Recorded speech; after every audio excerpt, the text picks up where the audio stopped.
Bertempat di Tristar Kuliner Institute Jalan Raya Jembursari 234 Surabaya, sebanyak 25 peserta mengikuti one day training dan workshop menjadi juragan bakso.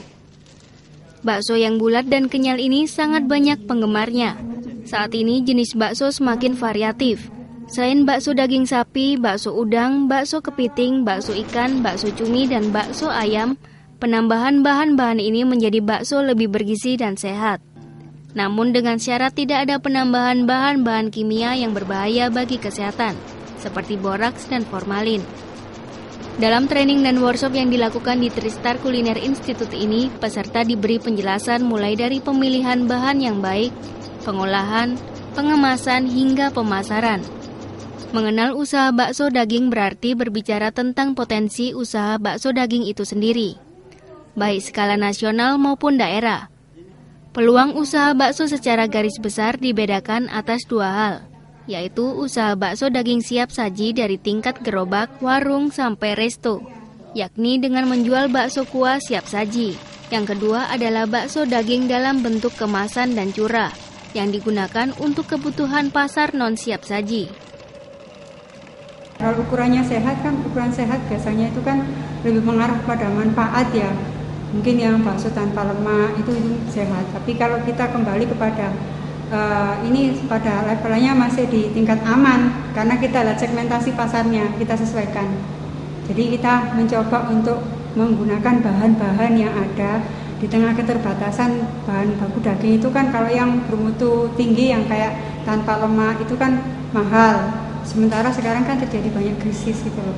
Untuk segmen yang menengah bawah pasti daya belinya akan turun.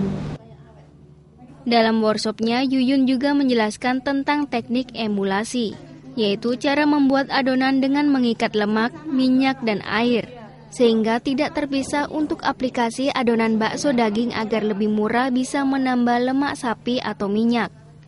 Harga daging sapi atau tetelan biasanya lebih murah. Untuk membuat emulasi yang baik diperlukan emulsifer untuk mengikat lemak dan air. Agar hasilnya bagus harus menggunakan mesin mixer yang memiliki pisau dan berkecepatan tinggi.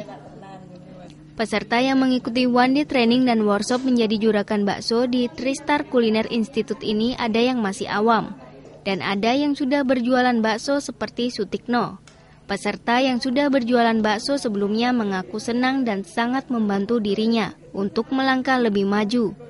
Dalam workshop ini, Sutikno banyak mendapat pengalaman dan banyak perbedaan antara yang dipelajarinya saat workshop dengan cara membuatnya sebelum mengikuti workshop. Tujuannya kita kan ingin ikuti perkembangan yang ada di pasaran sekarang ini kan, orang pada bikin bakso itu besar-besar tapi harganya murah.